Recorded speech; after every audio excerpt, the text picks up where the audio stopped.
This is a flip camera. Flip camera? Yeah. Who manufactured that? Um, this one I'm not sure. Well, I've seen them a lot. It's not actually mine. I'm not that tech savvy that you're more tech savvy than me. Oh, well, then I just put on a very good act. You got me on this. Yeah, I'm not remotely tech savvy. I don't even pretend. You got me on this. Right there. Isn't that amazing? It is something. Yeah. Amazing. Okay, so I just have some questions for you. Go ahead. Any question that you're not comfortable with, we can skip. Okay. It's no problem at all. Okay, so your tour is a combination of history and the narratives from your family, from other people. If somebody were to do a tour about your life, what stories would you want included in that? Oh, that's a great question, actually. The tours that I do,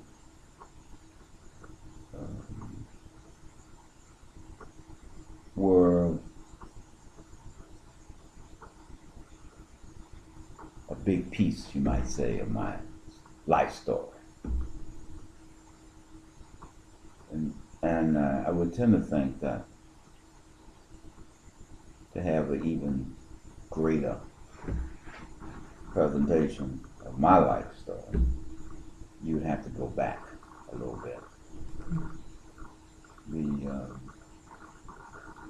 And you would have to go back to a time when I was probably between 8 and 12, somewhere in there. Because the lady who helped my father and my mother take care of me put quite an imprint on me. I would have to say that's the beginning of a long journey. Her name was Clara Duncan, affectionately known as Kizzy. And as a child, I didn't grasp significance of who she was until many, many years later.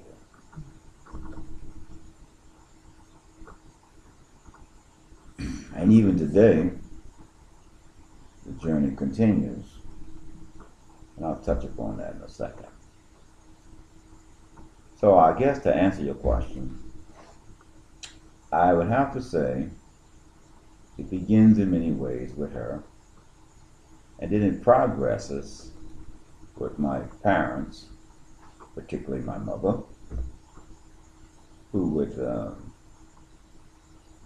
be my closest treasure in growing up.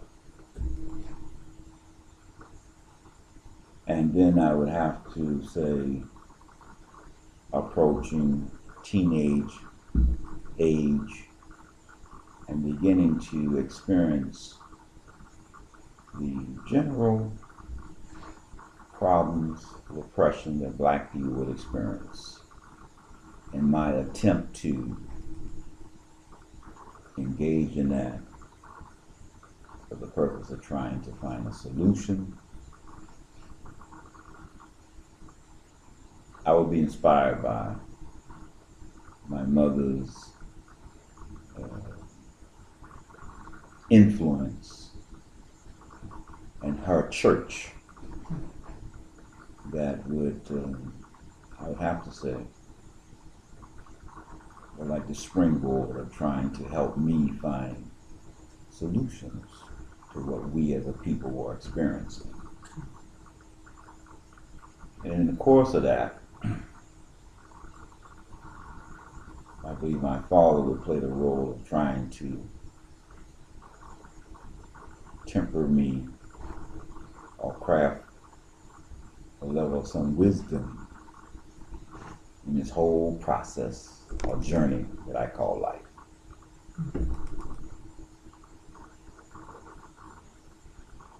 So I guess for the first 17 years of my life, I was on my own journey of trying to take what I'm learning from my parents, particularly my mother, particularly from her church, as a weapon to guide me and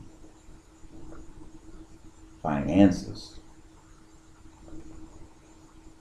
In the process of this whole journey, though, I would experience numerous contradictions. I would experience hypocrisy, treachery, opportunism that would dissuade me away from what first I think got me going. So that was a learning experience for me. And then over a period of time, as I got older, I got involved in numerous things. It became a struggle of trying to come to an understanding who's right, who's not right. You learn that people you befriended, and you came to become close to, you became to learn, though, that they were not all what they claimed to be. So you experience more disappointments, more different levels of treachery. And that will go on for a while, maybe for almost 2 decades. At some point, I can't precisely say, like most people, I think you have to get to a point where you can solidify your foundation. This is who I am. This is what I'm committed to do. And this is how I have to, I think I have now moved forward in spite of. Now I tried just now briefly sum up almost 50 years. I don't think I can accurately do that in such a short amount of time. But I can say this, that I think I'm at a point now where I'm much clearer about a whole lot of things. Not just what's right and wrong, not just what's just and unjust, but about a lot of things. Contradictions that people have, contradictions in leadership, contradictions about things. And I'm at a point now, I think, that I would say wiser, hopefully more smarter and shrewder in the way I go from that.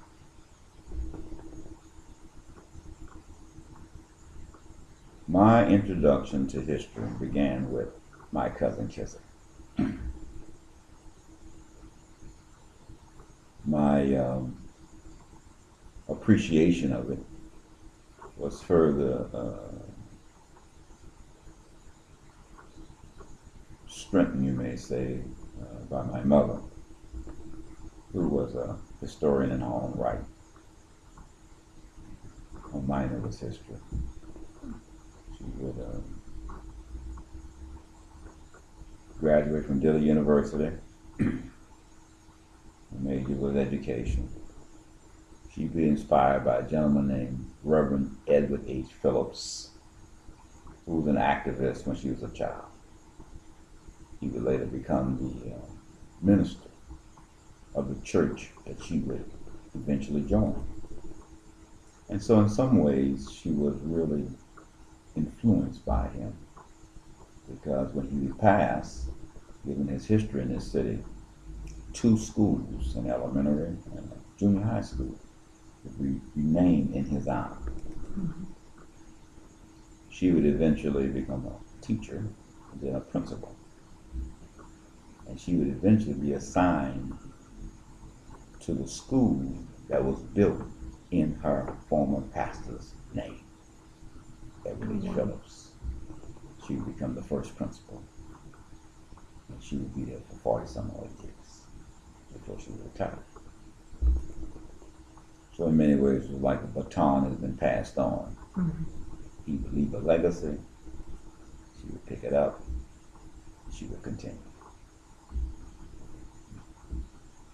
She would meet a gentleman in the course of that time who had a love for education, but I don't think to the passion that she had, because he had a love for other things, but he was historically denied the opportunity to pursue those things. That would be my father.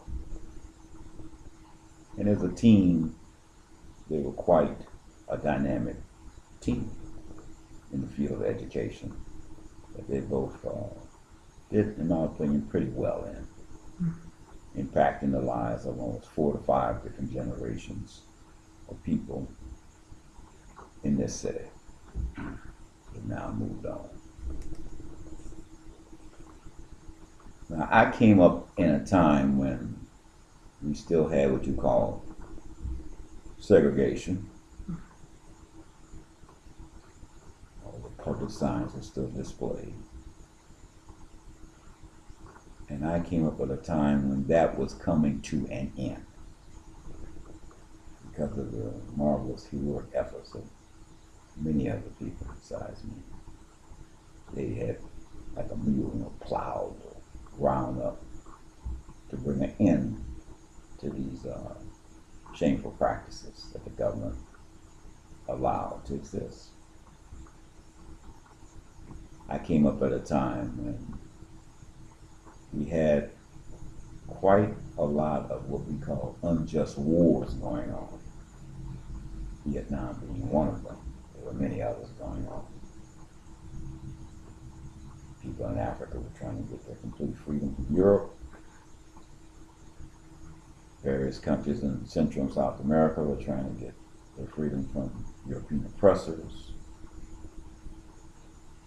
That, along with the almost 16-year war in Vietnam, I came up in that time. And all these contradictions were in a sharp crisis with each other. So I would get engaged, eventually get very active, actually even relocate from New Orleans to city of Detroit, Michigan, to be part of an organized effort that could bring about some real fundamental change. That did not happen. There were numerous errors in leadership and organization. Dreams that we once had, the lessons from all of that told me that it's much bigger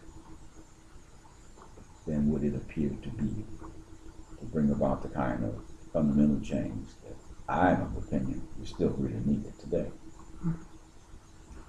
So I'm not as young as you, young lady, anymore. Actually, looking at you fills me with so much optimism. You see, you attend a university that I once was the chairperson of the Black Student Union. Oh, really?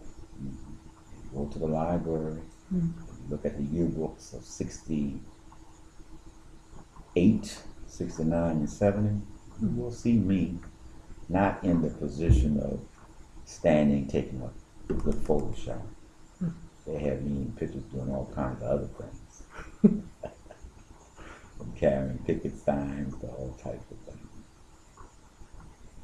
Yeah, those were some great years.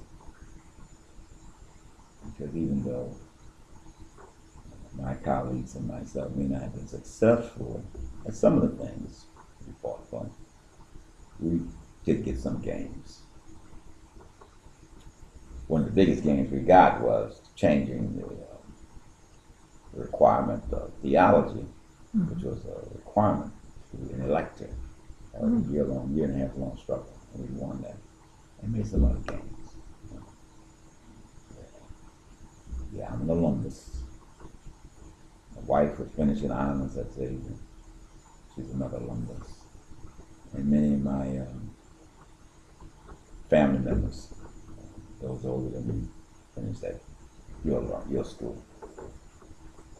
But anyway, where I'm at now is just that I'm at a point now that I feel I'm much clearer on many, many questions. And I see myself devoting myself to the world of history because I'm convinced that history is a good hookup, so to speak, in reaching people.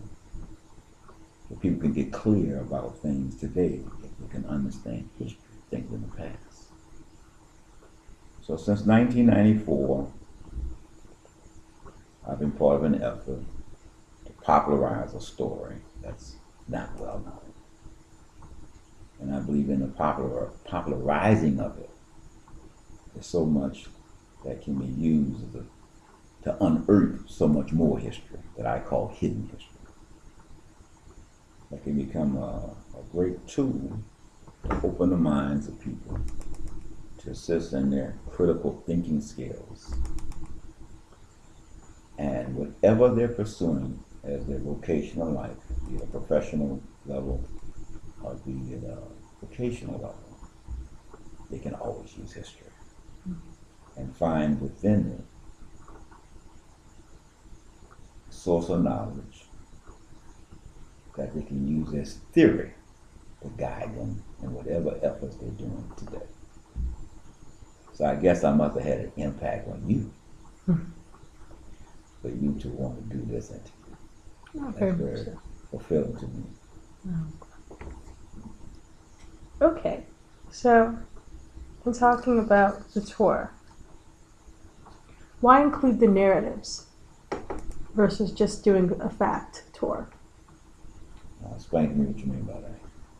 You include, like, one of the things that struck me about the tour is hearing from the perspective of Cousin Kizzy or people in the area, instead of just giving us, like, you gave us both the facts, we had handouts and articles and maps. Why include the narratives versus just saying, here are these maps, here are these articles, here are these books that I've read? Good question. I believe I do that for a number of reasons, but I think the chief one I do it is this reason. I think I remember explaining to y'all how I came to learn this and how I came to be persuaded that a book on the subject needed to be produced. But during that time, I had a very, what I call, narrow view, because I always had the view that this was told to me, only me. Mm-hmm. The idea that this was told by others, like my cousin Kizzy, who objectively served as an informant to me, did never cross my mind. The idea that what I know is a product of knowledge that had been orally passed on to people by many, many other families, which means it's been passed on by other people to other generations besides me, it never even entered my mind.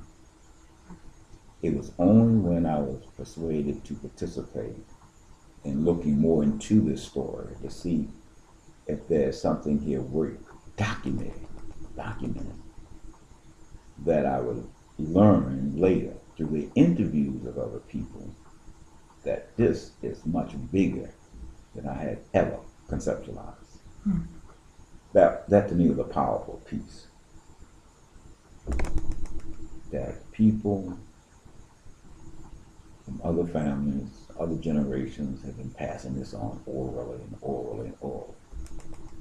which is a great thing because it speaks highly of the people to pass it on. And it shows the importance of why all of this needs to be pulled together, because it's probable that some data is going to get missed, lost, forgotten.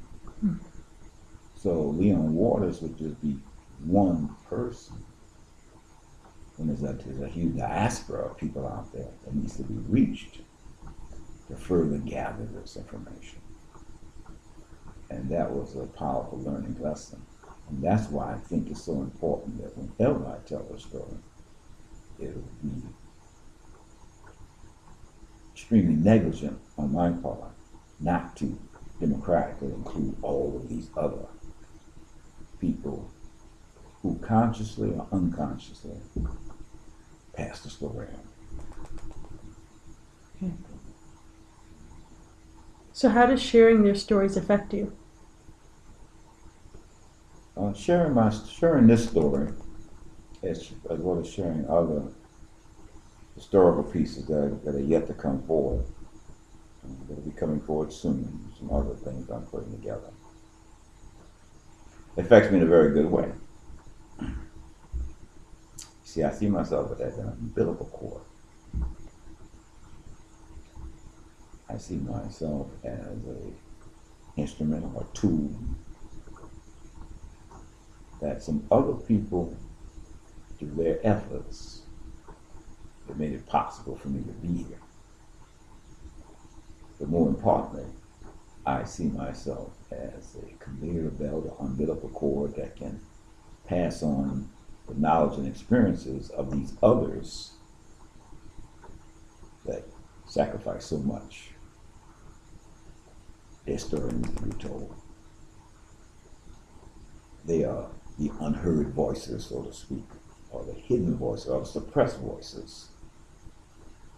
Their story needs to be told. And even the ones that are deceased today, that are buried in those hidden cemeteries I shared with you. Their stories, through their bones, through the scientific data we have today and the methods we have today, can further tell the true story of those who are descended from Africa. So in many ways, that's how I see myself. And it's important work. It's work that I think is a huge ocean of opportunities. Because now with all this scientific mythology we have, and even with the technology we have, there's more opportunities to get this data unearthed, properly studied, documented, properly preserved in various ways, so that future generations, including yourself, and tens of millions of others, can learn and in time be able to properly rewrite our story, which has been always historically suppressed. Okay.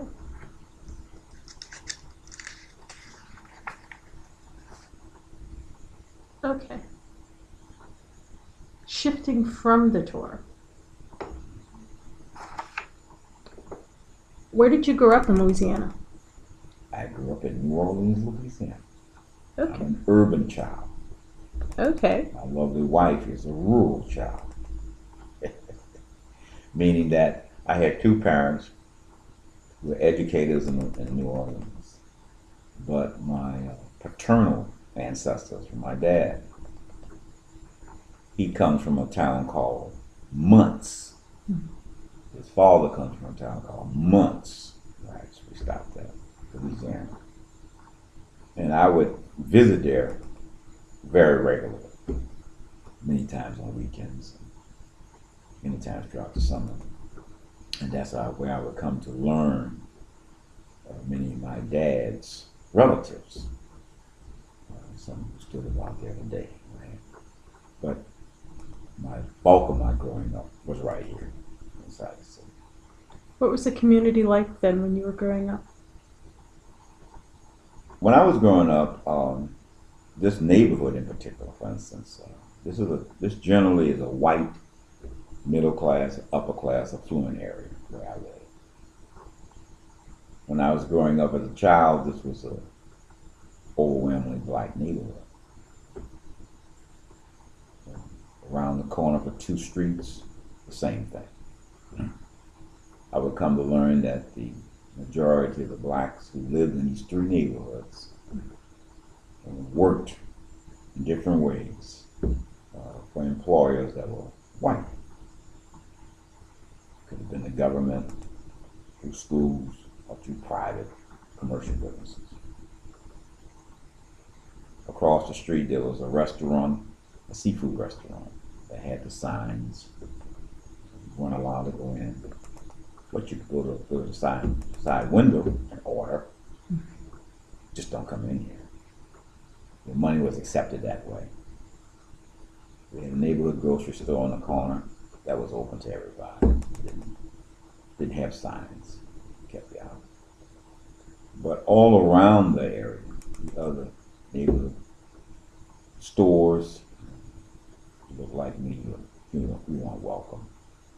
You go into a store, if a white person came in, and they came after you, they would, you step aside, I don't care what you came in for, you step aside, I gotta take care of this white person first. And then they take care of you next, or whatever. You know? So you experience all of these insults, humiliations on a daily basis, even though you live within a predominantly white neighborhood. Step outside of that, you know, you had white racism everywhere. The next block was the fire station. It's filled with Klansmen. One day there was a fire, and fire engines ran out. And in their haste, as the engines are roaring down the street to get to the fire where they have to get to, the gentleman's hat blew off. I, along with some other young people, we ran to get the hat. Hey, you got to get your hat. Yeah, he needs that. He had a Swatika all painted in the hat. When we saw that, we just threw the hat down on the ground. It was like we didn't throw it on the ground. It was like we dropped out of the ground, let it go. It was like heaven, poison in our hands. Gee, firemen able to do that. We were victims regularly of police harassment. You got off the magazine bus down the street, 4 blocks away to St. Charles streetcar. You regularly coming home, you get off the streetcar, you get stopped and harassed. Police will say, well, there was a robbery, a break-in. You look like the person that robbed and broke into the place. You experience all of that. And you always felt this was nothing but unjust harassment because you saw me get off the streetcar. Well, sometimes the criminals come back to the scene of the crime, all kind of nonsense they put up with. Had change on you, take your money, but you don't complain. I need this. You got a dollar? Let me take this dollar. They would rob you, basically. So we experienced all the hell that America puts out at that period of time growing up. Even if it was just in different forms. That's how it was around. And because I think I was not living, though, in a predominantly black area, I think in many ways I didn't experience the depth of the hell that people who live in a predominantly black community. My wife came up from Blackman's Parish. She lived in an area called St. Anne Street, 1 block away from Orleans Avenue, across from the Beat Housing Project. I think the overwhelming majority of those black people experiencing the worst of the worst. I didn't experience that level because I think much of it had to do with where I lived and grew up. So now, how was Muntz different, or was it? Muntz was a wonderful little black town. Why did I say that? Well, Muntz is a little town inside of St. Charles Parish. St. Charles Parish, like New Orleans, has a mayor, a council, different name. Here it's called a mayor, there it's called the president of the parish. Here it's called city council, there it's called parish council. Basically the same thing. They're always historically white. But during Reconstruction, it's a different story. Muntz had a number of black people that became the elected officials that ran the little town, the little hamlet.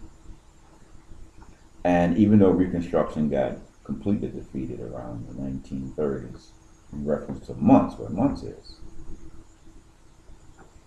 you had an overwhelming black town run by black people. We had our own little carnival. We had our own cultural events. Every Friday was a fish fries or dance at the hall. Black people had,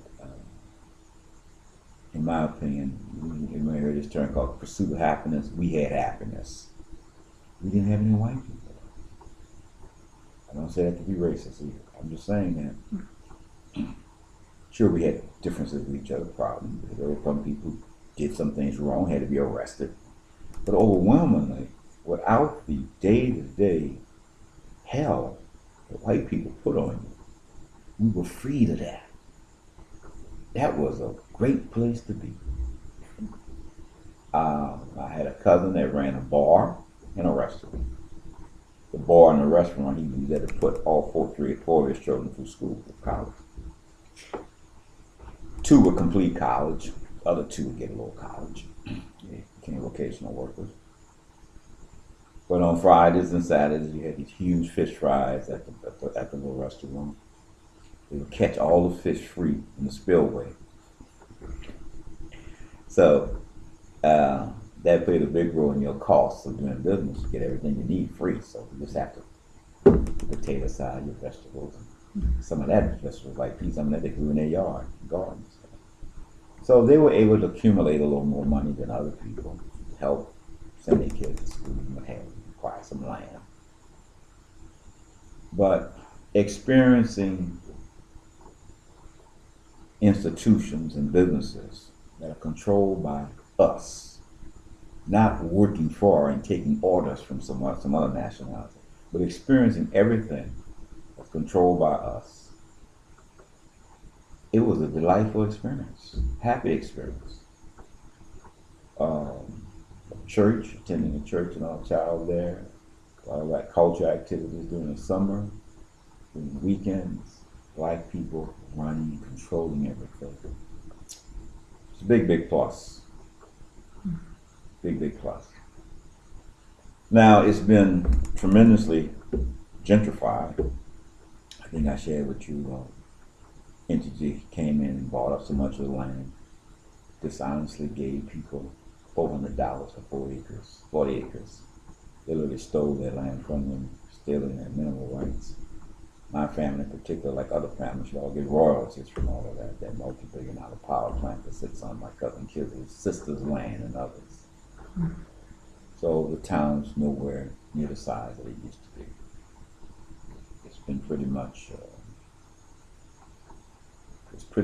declined, but there are only a handful of people that are trying to keep it going. So it was a quite different way of living than what we have today in the city. I think much of that has to do with that blacks control everything, unlike what we have in the city of New Orleans. So, what role do you feel like the plantations being in those little communities played on those communities? What effects do you think they had? Then and then them becoming these these refineries. What shifts did they start seeing in the community as a result of that? Well, objectively, the plantations played the role of, in many ways, dehumanizing people. The oppression of the people would cause, in time, people to fight back, resist in some way. Even though people may not have been clear all the time what the aim of that is, but they were clear that we had to get some change. We had to get some freedom from this. They would heroically accomplish that with the victory in the Civil War. I say that because 1/12 of all the soldiers come from Louisiana in the Civil War. And for a while, they would make a lot of good gains because many of these people would become the leaders, the elected officials during Reconstruction. With the defeat of Reconstruction, the violent defeat of Reconstruction, it would be a big setback. Such that in time, the gains that were won would be setback, would be lost, and in time, the level of problems that you have in the urban city, unemployment, illegal drugs, you name it, all the ills that you have in the urban city would eventually make their inroads in the rural areas, including mumps. So today, it suffers just like all the big urban communities from the same problems that the urban communities suffer. And the only way that's going to change is that we're going to have to find young people who have the interests and the compassion to learn what it's going to take to change those things. I'm an optimist. Keeps me going. So I'm hoping that those people will come, step forward, and people my age can help them in some way. Because all that now has to be, the whole struggle that accomplished things for us has to be completely rebuilt now. So that's what I have to say objectively. When Entergy came into Monts, did they hire anybody? I mean, did you know anybody in the community that actually got a job out of that, or did they just sort of buy up the land and then start developing? Did they make any promises to the community as to any benefits of them being there? No. When industry started to come into the whole St. Charles Parish, it goes back in the 1920s, the objective was to, particularly petroleum, natural energy producing items like gas, the objective was to set up a business to maximize as much profit as possible. And part of that means is to acquire a labor force that will submit to whatever they want to do. So when it began, segregation was still existing. So that was a tool to continue to keep dividing people up. So naturally, the first people to be allowed to apply for work was the white community. The black community was only denied the least menial jobs, custodian and everything. That was true up and down the river, especially places like Avondale shipyards. That would begin to change as a result of a lot of fights, legal battles, and everything. And those legal challenges force certain things to open up. Well, then black people were able to begin to acquire those jobs and in time move up. Social mobility move up within some of these plants. But at the same time, it was important to keep unionization out of it. Unionization can help overcome the prejudices amongst the workers. Some places were lead unionization, a lot of places were not. The more larger the plant is, more like oil, unionization like the Arrow Chemical Atomic Workers, OCA, they were able to get in. Places like Kaiser Aluminum, U.S. Steel, they were able to get in. These places, one time, had hundreds and hundreds of workers, and then they tied to other plants around the country. So many other unionized efforts were not successful, but the bulk of them weren't successful. Mm-hmm. So you have today, as a result of all that, the majority of these plants that are now petrochemical industry are not unionized. The prejudice among the different nationalities continue to fester.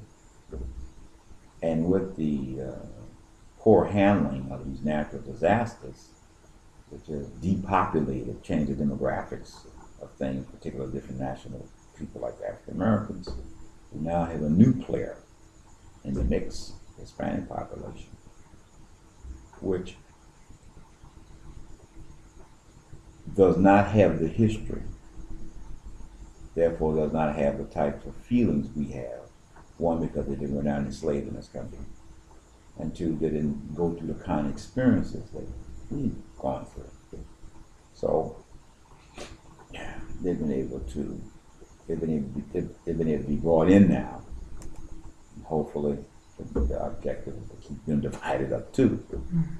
But none of these laboring people can come together to to join forces against the main class of people that keeps all of us divided and oppressed. That's going to become a new challenge. But again, the conditions are such that I think the right people will be able to see that it's in their interests to come together. It's a multinational class of people. It's in their interest to come together. So they're going to have to find ways to overcome all these ridiculous prejudices if they're going to make some real headway. If not, they'll prefer to set things back. Was the response in the community different? Was it divided racially? Did white residents respond to Entergy more favorably than black residents? Were they concerned about the buying up of land? Were they happy about the presence of jobs? Did there seem to be a division between how people responded? Well, there's a number of things taking place at the same time that you got to be aware of. Number one,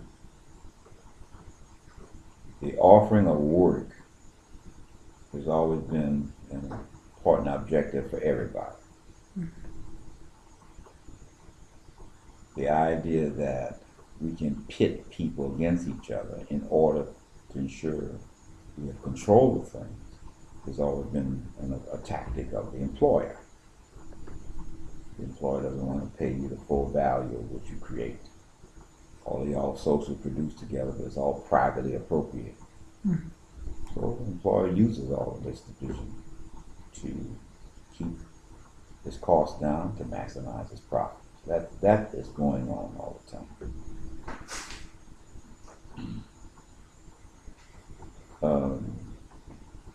Given that situation, it has led to blacks organizing themselves many times by themselves, because white leadership has played a wrong, incorrect role of not standing straight for what is right. And by not playing that role, instead of both of us fighting together, blacks have taken a stand. They will always take this stand, but they're doubly oppressed, so to speak. If we can't fight with you as allies, we're just going to fight without you.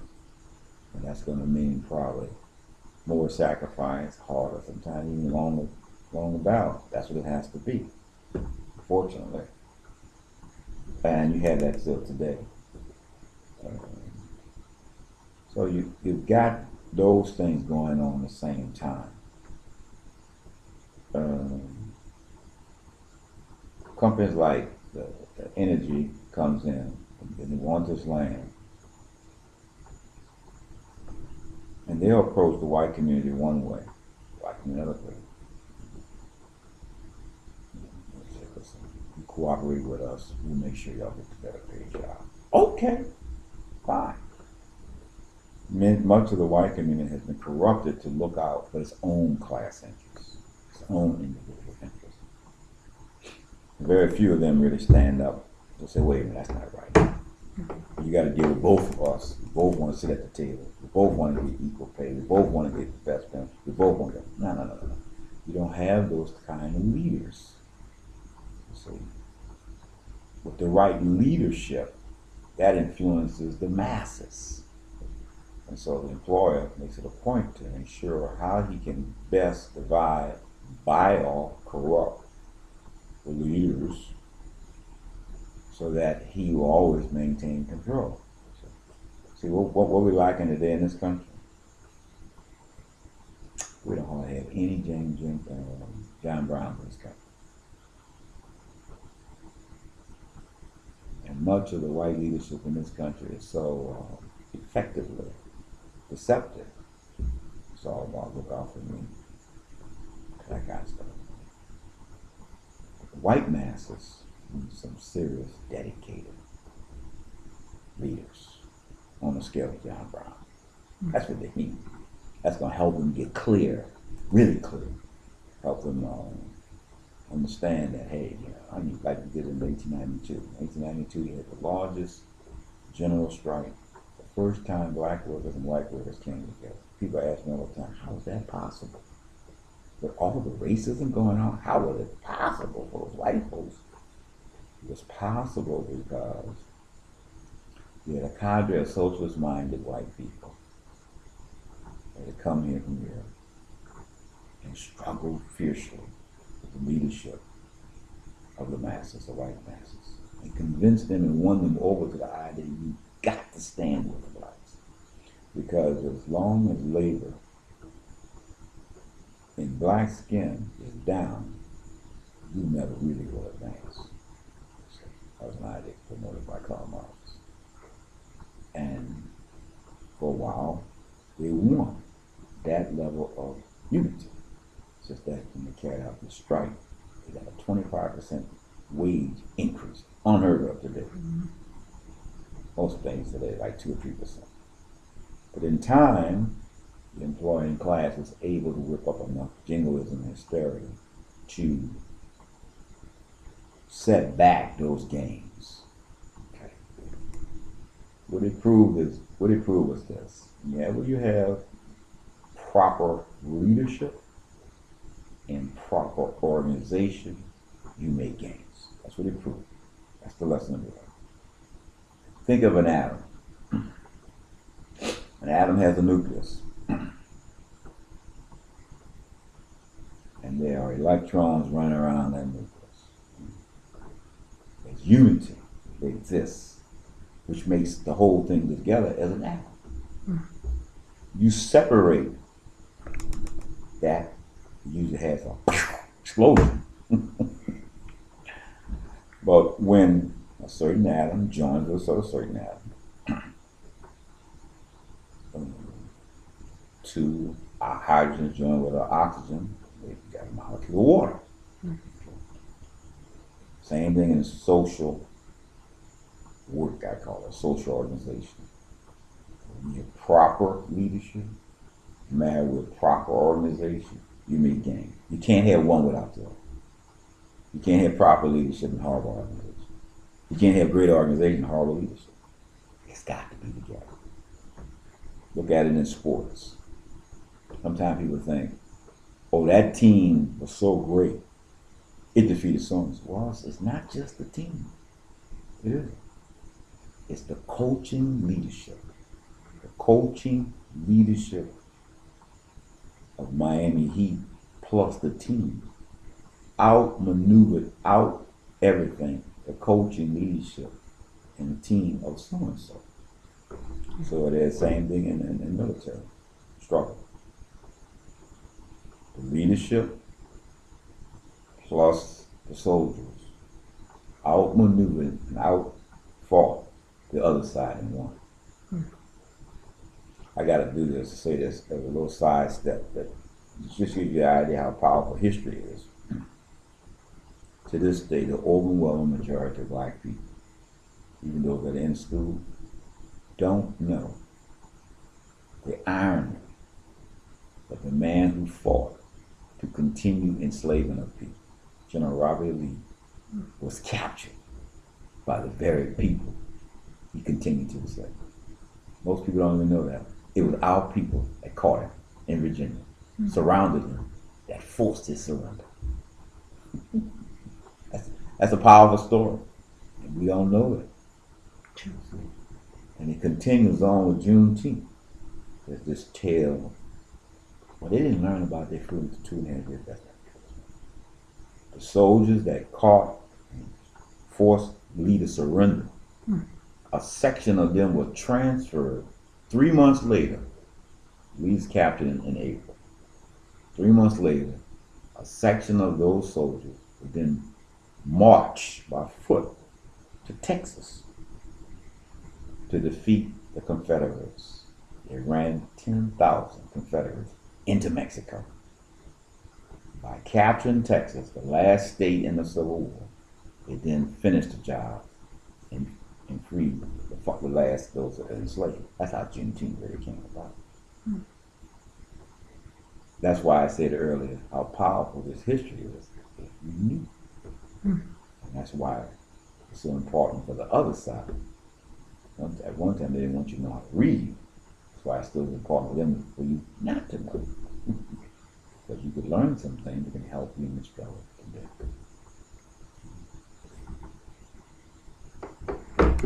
Okay. So,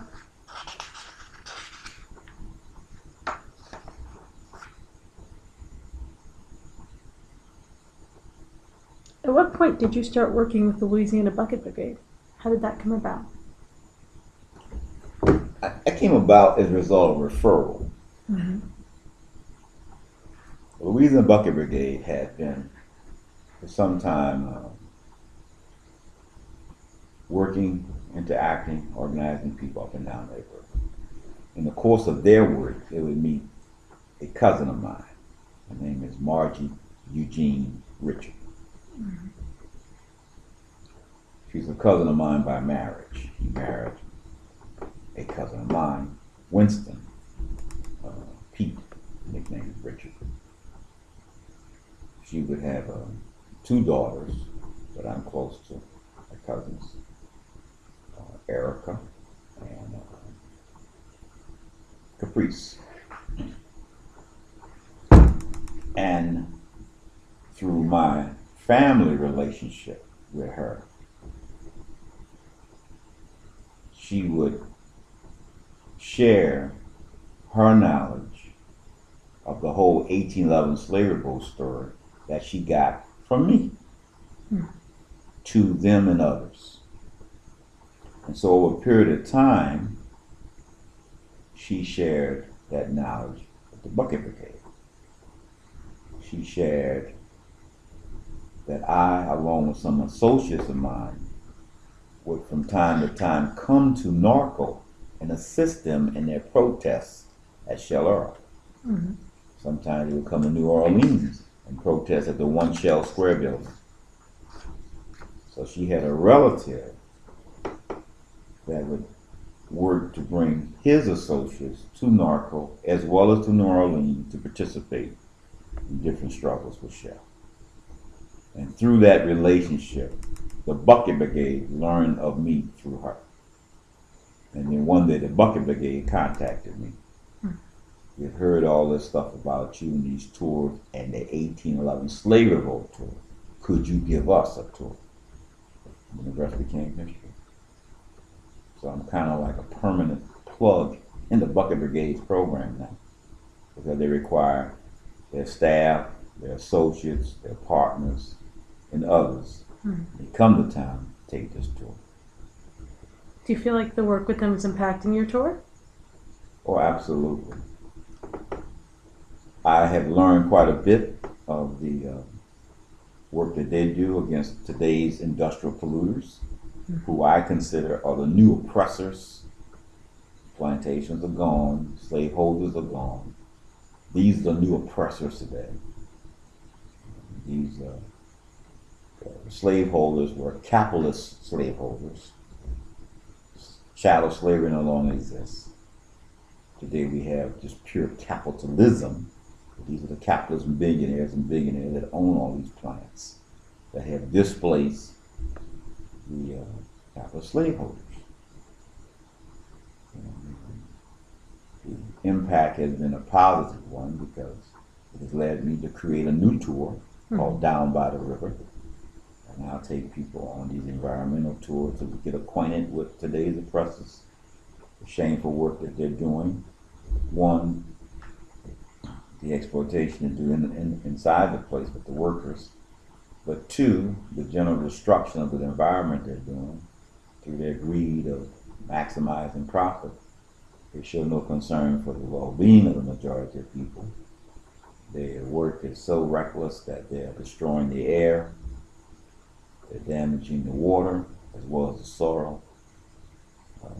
All of this combined, we intake in some way. There's certain kinds of cancers that are only peculiar to that stretch of the river up the way.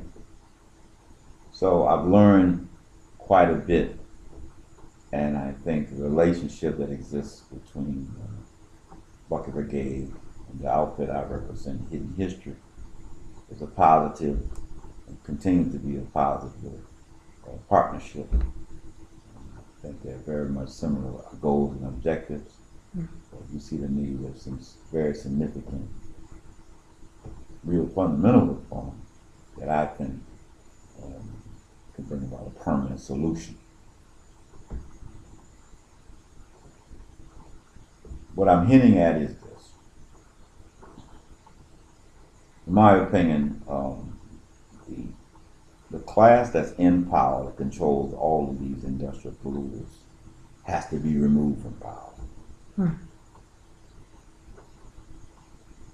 Another class of people, I believe the working people in the class, has to be placed in power.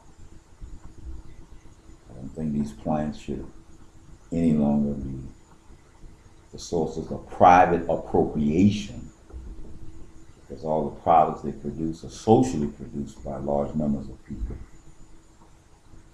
I think these plants should be taken out of the private owner's control, replaced by state ownership, and the wealth that's produced go directly back to the well-being of the majority of the people, particularly those who run these plants.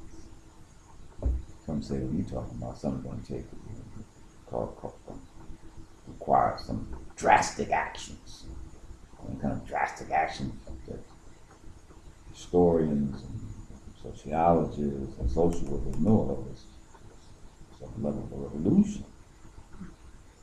My answer to that is any other way.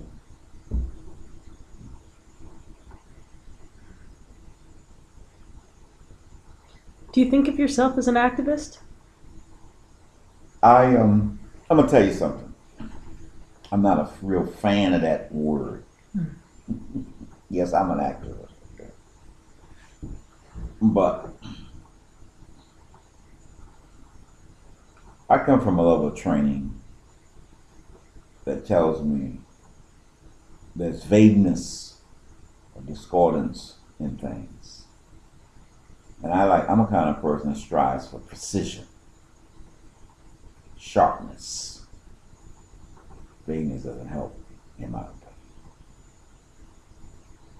Samuel Adams was an activist. He and his colleagues, Alexander Hamilton, John Adams, were activists. But history doesn't record them as activists.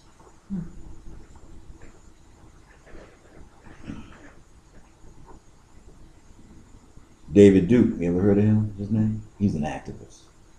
He's an activist. There's a foundation in Washington, D.C. is called the Heritage Foundation. It's a think tank. It's an activist think tank. So the point I'm making is that term by itself is devoid of the aim of quote unquote activists. The aim defines everything. So I generally don't like being considered an activist. Technically, I consider myself a revolutionary. Historically, the word revolutionary means the highest level of progressive. The highest progressive that exists. Not a reformist, higher than a reformist. Reformist just limits to making certain reforms or adjustments within the order. I don't think that's enough. You can make reforms, I support reforms, improvements. But you see, as long as the thing is structurally set up the way it is, even those reforms that you do win from time to time, they take them away over a period of time. No, there has to be fundamental change because things are so entrenched. It will